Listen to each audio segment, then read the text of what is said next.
Hi guys, in front of me is Motorola Moto G53 and let me show you how to activate night light.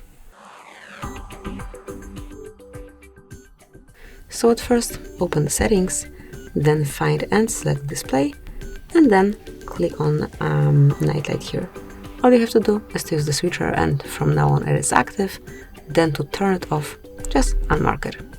If you wish to personalize it a bit, just click on the left side of the icon, and once it is active you can smoothly change the intensity and just set it in accordance with your needs. And you can also schedule your night light from sunset to sunrise, or you can set some custom time.